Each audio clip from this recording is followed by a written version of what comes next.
A car runs at constant speed on a circular track of radius 100 meter, taking 62.8 seconds for every circular lap.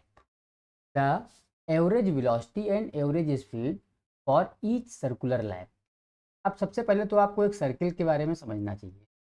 ये आपका एक circle है, ठीक है, और आपकी कार एक सर्कुलर लैप पे घूम रही है, ठीक। इसकी रेडियस आपको दे दी गई है, कितनी है यहाँ से लेके यहाँ तक, ये है आपकी 100 मीटर, ठीक है। कितनी हो गई है? 100 मीटर। इसको हम लोग ओ मान लेते हैं।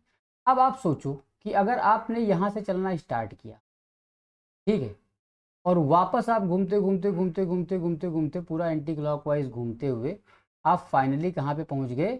वापस जहाँ से चले थे वहीं पे पहुँच गए, तभी तो आपका एक रिवोल्यूशन कंप्लीट होगा।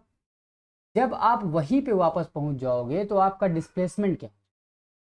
सोचो, जब आप वापस उसी पॉइंट पे पहुँच गए तो डिस्प्लेसमेंट क्या हुआ? ज़ीरो। बिकॉज जो डिस्प्लेसमेंट होता है ये होती है shortest distance between two point. तो डिस्प्लेसमेंट आपका जो है ये हो गया ज़ीरो, जिसकी वजह से आपकी जो वेलोसिटी होगी, एवरेज वेलोसिटी के बारे में आपसे पूछा गया है, तो जो एवरेज वेलोसिटी होती है AVG। अब देखो वेलोसिटी के ऊपर हम लोग वेक्टर लगाएंगे क्योंकि ये एक वेक्टर क्वांटिटी है, तो ये होती है टोटल डिस्प्लेसमेंट अपॉन में टोटल टाइम, ठीक है, टोटल टाइम। तो आपको पता हो गया कि टोटल डिस्प्लेसमेंट ही क्या हो गई। जब आपने पूरा एक राउंड कंप्लीट किया तो टोटल डिस्प्लेसमेंट आपकी हो गई ज़ीरो। तो ज़ीरो अपॉन में टाइम, टाइम कितना लग रहा है एक राउंड में? 62.8 सेकेंड। ये पूरा का पूरा आपका जीरो हो जाए, यानी वेलोसिटी आपकी हो गई जीरो। अब बची एवरेज स्पीड, तो एवरेज स्पीड हम लोग कैलकुलेट करते हैं।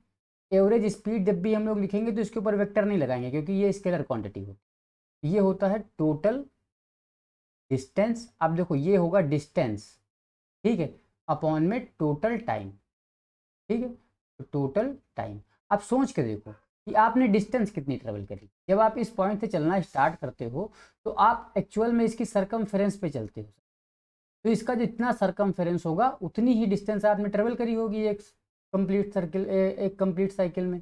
बात क्लियर? तो आपको सर्किल का सरकमफेरेंस पता है, फॉर्मूला क्या होता है? 2πr अपॉन में टी, टी यानी कि टाइम। टाइम कितना लगा? ये लगा 62.8 सेकेंड, ठीक है।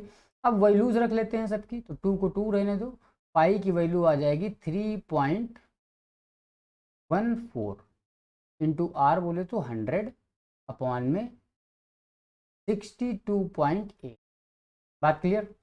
अब अगर आप देखो तो यहाँ पे कुछ चीज़ें आपकी कट जाएंगी। क्या क्या कट जाएगा?